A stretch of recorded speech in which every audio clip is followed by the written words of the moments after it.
देशाच्या राजकारणाच्या पटलावर महत्त्वाचं राज्य म्हणजे बिहार। सर्व देशाचं लक्ष बिहार राज्याच्या निवडणुकांकडे लागलं होतं। निवडणुकाही पार पडल्या आणि एनडीएला भरघोस मतही मिळाली। सर्व देशात पंतप्रधान मोदीचा बोलबाला आहे असं म्हणायला हरकत नाही।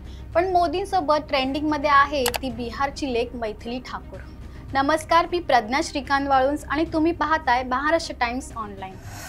बिहार विधानसभेत निवडणुकीत मैथिलीनं चांगलीच मुसंडी मारली।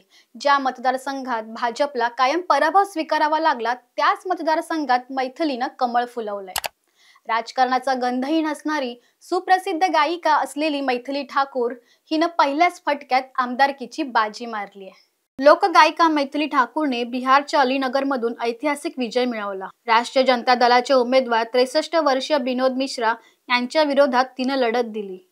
मैथिलीनं 11,730 मतांनी त्यांचा पराभव केला।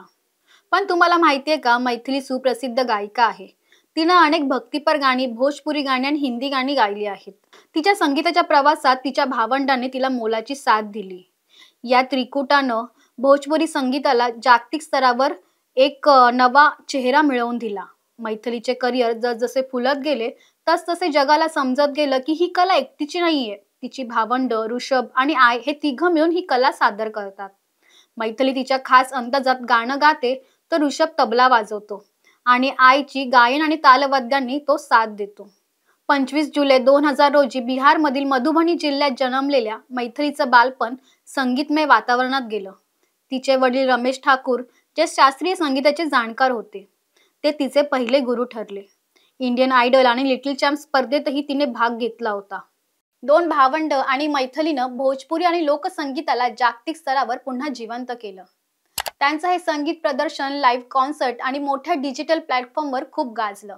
ठाकूर कुटुंब बिहारमधून दिल्लीतील नजफगड येथील स्थलांतरित झालं। एका लहानशा घरात ते राहत होते, जिथे प्रत्येक कोपरा त्यांनी सरावासाठी वापरला। वडिलांच्या शिस्तबद्ध प्रशिक्षणाखाली मैथिलीसह भावंडांनी सराव केला।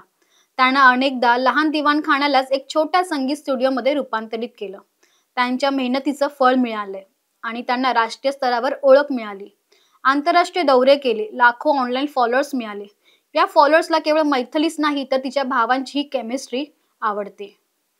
मात्र आता सर्वात तरुण आणि पहिली जेन झी आमदार म्हणून प्रसिद्धीत आलेली मैथिली ठाकूर तिची कारकीर्द कशी गाजवते याकडे एका गावाचं नव्हे तर संपूर्ण राज्याचं लक्ष लागून आहे।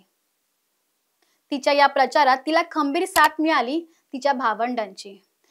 प्रत्येक घरोघरी जात तिच्या भावंडांनी तिची गाणी गात तिचा प्रचार केला। महाराष्ट्र टाइम्स ऑनलाइन कडून आमदार मैथिली ठाकूरला तिच्या पुढील वाटचालीस शुभेच्छा।